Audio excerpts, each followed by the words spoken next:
Let's start your new chapter, that is MS Access 2010. MS Access, this is your new chapter, chapter number 4, MS Access 2010. MS Access is a database management system. What is the meaning of database? Database is a collection of data or list arranged in a organized way. मतलब database क्या है? List या list का collection है और या तो data का कलेक्शन है जो ऑर्गेनाइज वे में रहता है. सपोज पहले के दिनों में क्या था, जो भी डेटा, जैसे आप स्कूल में पढ़ते हो तो आपके स्कूल में स्टूडेंट्स के कुछ डेटा होते थे. तो पहले वो सारे डेटा किस में रहते थे? फाइल्स में रहते थे.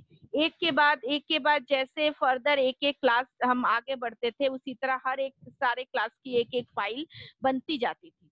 तो लॉट्स ऑफ फाइल होते थे.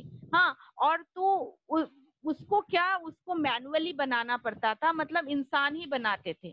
और किस फाइल में क्या है वो सब कुछ इंसान के लिए याद रखना बहुत मुश्किल होता है. ठीक. अब वही चीज अगर कंप्यूटर करके रखता है कि मतलब सारे डेटा, पूरे स्कूल का डेटा, और वो अपने डेटाबेस में करके रखेगा, और उसके बाद फिर उसको सर्च करना कितना आसान होगा. अगर हमारा फाइल में रहता है, फाइल में मुझे कोई भी चीज ढूंढनी होती है तो उसके हमें क्या करना पड़ता है कि उसको मुझे सारी फाइल खोल खोल के देखनी पड़ती है. यहाँ पे मुझे सर्च करने के लिए हम कुछ जो भी मुझे सर्च करना है पर्टिकुलरली वो चीज हम ऑप्शन उसको देंगे और वो मुझे सर्च करके बता देगा. ठीक. तो इसका हम इस तरह से अपने डेली लाइफ में एग्जांपल ले सकते हैं. सपोज आपके पास अलमीरा है या कबर्ड है, तो आप उसमें अलमीरा और कबर्ड में रोज बने होते हैं. तो आप डेली यूज के कपड़े आप एक जगह पे रखोगे और पार्टी वेयर के कपड़े आप एक जगह पे रखोगे. तो जब आपको कहीं जाना होगा पार्टी में तो आप वो पार्टी वेयर वाला रो में आप अपने ड्रेसेस सर्च करोगे, और जब आपको डेली यूज के लिए कुछ पहनना होगा तो आप डेली यूज वाले रो में सर्च करोगे. तो आप तो उस वो एक मैनेज करने का तरीका होता है. तो उसी तरह हमारा जो एमएस एक्सेस जो डेटाबेस सिस्टम है, उसका काम भी यही है कि सारे डेटा को क्या करना, मैनेज करना. ठीक. जैसे एक स्कूल है, स्कूल के अंदर बच्चों के नेम होंगे, फादर नेम होंगे, उसके एड्रेस होंगे, किस बच्चे ने कितनी फीस दी है उसका कलेक्शन होगा. हाँ, किस बच्चे को रिवॉर्ड मिला है या कोई स्कॉलरशिप मिली है उसका कलेक्शन होगा.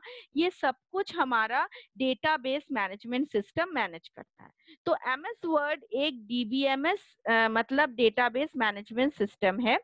to access, analyze data, to inform, analyze data और information from a database. चाहे वो डेटा हो या इंफॉर्मेशन हो, उसको किस फॉर्म में वो एनालाइज करता है, वो डेटाबेस में रखता है. वी नीड जो भी डेटा है या इंफॉर्मेशन है उसको एनालाइज करने के लिए हमें किस चीज की जरूरत होती है, हमें डेटाबेस की जरूरत होती है. तो इसलिए हमारा जो एमएस एक्सेस है वो है एक डेटाबेस मैनेजमेंट सिस्टम जिसको चार्ल्स बैचमैन ने बनाया था. Look at this. यहाँ आपकी उनकी फोटो भी है. हाँ, चार्ल्स बैचमैन ने बनाया था. तो इसको, और ये डीबीएमएस को पहले आईडीएस बोला जाता था. ठीक है. और ये डीबीएमएस नाम इनको आईबीएम ने दिया है. ठीक है. तो अब ये जो डीबीएमएस है, डेटाबेस मैनेजमेंट सिस्टम, इसमें कुछ अच्छाई भी है और बुराइयां तो कम है पर अच्छाई ज्यादा है. क्या है वो एडवांटेज इसके? ये हैं कि DBMS reduce the problem keeping duplicate record. DBMS क्या करता है कि डुप्लीकेट रिकॉर्ड की जो प्रॉब्लम होती है, सपोज हम अगर मैनुअली कुछ बना रहे हैं तो हमें याद नहीं रहता कि मैंने अगर किसी बच्चे का रिकॉर्ड बनाया है और वो मुझे मिल नहीं रहा है, तो हमें लगता है कि चलो उसका एक और बना के रख देते हैं, ये नहीं मिलेगा. तो वो इस तरह करते एक ही बच्चे का हम 3-4 रिकॉर्ड बना लेते हैं. बट डीबीएमएस में क्या होता है कि वो डुप्लीकेट अगर रिकॉर्ड हम बनाते हैं तो मुझे शो कर देता है कि ये रिकॉर्ड हमारा पहले से बना हुआ है. There are less chance to error. इसमें गलतियां होने की बहुत कम चांसेस होती हैं, 0% चांस होती है. हाँ, record are more complete and consistent. Record हमारा कंप्लीट रहता है। डेटा कैन बी शेयर्ड, आप डेटा को शेयर कर सकते हो। हाँ, unauthorized use can be control, अगर कोई अनऑथराइज्ड है जिसको ये डेटाबेस खोलने का मतलब परमिशन नहीं है, तो वो बिना परमिशन के वो डेटाबेस को ओपन नहीं कर सकता है। तो ये आपके एडवांटेजेस हो गए। डिसएडवांटेज क्या है? डिसएडवांटेज ये है कि इट इज बहुत कम। अगर एडवांटेज देखें तो इसमें डिसएडवांटेज बहुत कम है। ये क्या है, ये थोड़ा कॉम्प्लेक्स है, थोड़ा समझने में थोड़ा प्रॉब्लम होता है, बट इट इज अभी आप जब करोगे ना, it is a very interesting software, बहुत ज्यादा इंटरेस्टिंग है ये। हाँ, तो ये थोड़ा सा जिन जो नहीं समझ पाते उनके लिए थोड़ा कॉम्प्लेक्स है। Some application of DBMS are very slow. DBMS का ये एक्सेस तो डीबीएमएस का एक पार्ट है, ठीक। तो डीबीएमएस के कुछ एप्लीकेशन हैं जो बहुत ज्यादा स्लो हैं। It is expensive and occupied a large storage space in a hard disk. ये हार्ड डिस्क में बहुत ज्यादा स्टोर लेता है, ठीक। However, these disadvantage are very small compare the advantage of database. तो ये जो एडवांटेजेस डिसएडवांटेजेस हैं, इसको अगर एडवांटेजेस से कंपेयर किया जाए, ये बहुत कम है, इसके एडवांटेज ही बहुत ज्यादा है, ठीक है। अब मेरा नेक्स्ट टॉपिक है डेटाबेस ऑब्जेक्ट। डेटाबेस ऑब्जेक्ट क्या है? डेटाबेस ऑब्जेक्ट ये है बेटा, a single database file can contain one और मोर टेबल। एक डेटाबेस में क्या होता है, एक या एक से ज्यादा टेबल होती है, ठीक। अ table is basic building blocks of a database. Table क्या होती है? डेटाबेस की बेसिक चीज होती है, वो टेबल होती है, ठीक है। टेबल क्या होती है? टेबल जिसके अंदर रो होते हैं और कॉलम होते हैं, ये हमको पता है। हाँ, table contains rows and columns. तो यहाँ पे जो कॉलम है, जैसे आपको याद होगा एमएस एक्सेल में ये जो कॉलम के नेम होते थे वो आपने देखा होगा, ए बी सी डी ऐसे कॉलम होते थे। तो यहाँ भी ये जो कॉलम में भी आप अलग अलग नेम दे सकते हो, बट यहाँ पे कॉलम को कॉलम नहीं बोलते हैं, उस वहां बोलते हैं फील्ड। जैसे एमएस एक्सेल में आपके जो वर्टिकल जो ये होती थी, लाइन होती थी, इसको हम लोग बोलते थे कॉलम्स, इसको यहाँ पे बोलते हैं फील्ड। और यहाँ जो हॉरिजॉन्टल जो ये लाइन होती है जो जाती है, इसको हम लोग एमएस एक्सेल में रोज बोलते थे, इसको हम लोग बोलते हैं रिकॉर्ड। इसको हम लोग बोलते हैं रिकॉर्ड। तो a column in a table is called field. Access में कॉलम को हम लोग बोलते हैं फील्ड और रो को हम लोग बोलते हैं रिकॉर्ड्स, ठीक। और मेरा दूसरा और मेरा दूसरा ये है कि ये एक्सेस में आपकी कुछ चीजें आप लोगों को, ये मेरा पूरा आपका थियोरेटिकल लेक्चर ही होगा, बस मैं लास्ट में आपको एक्सेस का विंडो खोल के दिखा दूंगी। नेक्स्ट लेक्चर से मैं एक्सेस में आप कैसे आप वर्क करोगे वो मैं आपको बता दूंगी। तो वर्क करने से पहले जो छोटी छोटी चीजें होती हैं उनको हमको जान लेना बहुत ज्यादा जरूरी होता है, ठीक है। तो अब एक्सेस में हमारा एक होता है फॉर्म्स। फॉर्म क्या करता है? फॉर्म हमको कोई भी चीज हमें ऐड करना है, डिलीट करना है या कोई डेटा मॉडिफाई करना है, वो हम या देखना है, तो हम कहाँ जाके देखते हैं? वो हम फॉर्म में जाके करते हैं। फिर दूसरा होता है क्वेरी। दूसरा ऑब्जेक्ट होता है हमारा क्वेरीज। क्वेरी में क्या होती है? सपोज मुझे मेरे सपोज आपकी क्लास है एट्थ में, मुझे किसी बच्चे का, मुझे उन उन बच्चों के नेम चाहिए जो क्लास 7th में जिन्हें स्कॉलरशिप मिली है, जिन्हें क्लास 7 में रिवॉर्ड मिला है।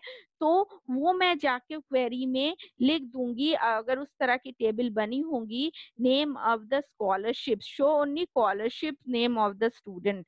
तो वो है क्वेरी। क्वेरी मीन्स पूछना। तो मैं वहां जाके लिखूंगी, तो जो भी चीजें मुझे ढूंढनी होगी तो वो उतने बच्चों की नेम दिखा देगा। या सपोज आपकी फीस से रिलेटेड है, तो मैं क्वेरी में जाके फीस, अनपेड फीस टाइप करूंगी तो वो मुझे फी लिस्ट पूरा मुझे दिखा देगा। हाँ, या अगर अनपेड फी की लिस्ट होगी, बनी होगी, तो वो भी मुझे शो कर देगा, या पूरी फी लिस्ट ही अगर फी है, फी की एक अलग आपका फील्ड बना है तो फी का कॉलम वो मुझे शो कर देगा। और लास्ट वन है report. Report are view and summarize data, means आपका जो पूरा जो डेटा बना हुआ है, पूरी जो आपने टेबल एक उसमें फॉर्म में आप एक से ज्यादा टेबल बना सकते हो। आप अगर कई सारे टेबल आपने बना के रखे हैं, उसको एक समराइज करके, मतलब आपको दिखा देगा कि आपके फॉर्म में या आपके इस में ये इतने इतने टेबल हैं, इसमें ये आपके फील्ड्स हैं, ये रिकॉर्ड हैं, उसका एक छोटा वर्जन वो आपको शो कर देगा। ठीक है, जैसे ये एग्जाम्पल दिया हुआ है, in a bank database you may generate report showing name address all customer. अगर बैंक का कोई डेटाबेस है तो उसने छोटे में क्या कर देगा, वो अगर मैंने बोला तो वो सारे कस्टमर के क्या होगा, रिपोर्ट नेम और एड्रेस क्या करेगा, वो एक साथ जनरेट कर देता है, मतलब उसको समरी के उसमें वो दिखा देता है। ठीक है, तो यहाँ मैंने आज आपको जो भी है वो आपका मैंने थियोरेटिकल पोर्शन बताया।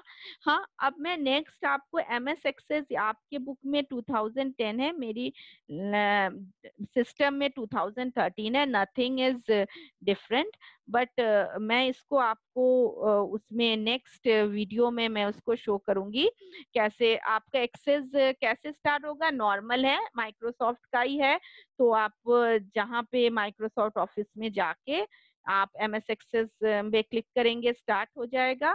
फिर आपका मैं नेक्स्ट टर्न पे बताऊंगी क्रिएटिंग अ न्यू डेटाबेस, आप कोई भी डेटाबेस को कैसे क्रिएट करते हो। बट मैं ये एंड करने से पहले मैं आपको एम एक्सेस की स्क्रीन और विंडो मैं शो कर देती हूँ कि वो कैसा दिखता है, जिसको मैं लास्ट आपका जो लास्ट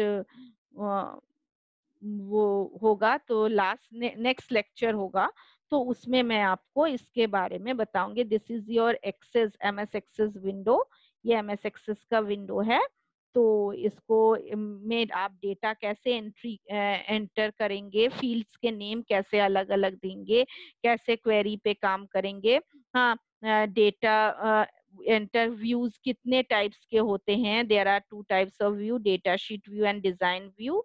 तो इन सब को लेके मैं आपके जितने लेक्चर्स के वीडियो आपके आते जाएंगे मैं उसमें डिस्कस करती जाऊंगी। ये वीडियो आपका थियोरेटिकल था। मैंने इस पे कुछ थ्योरी चीजों को आपको बताया जिससे एक्सेस और डेटाबेस आपका क्लियर हो। Thank you.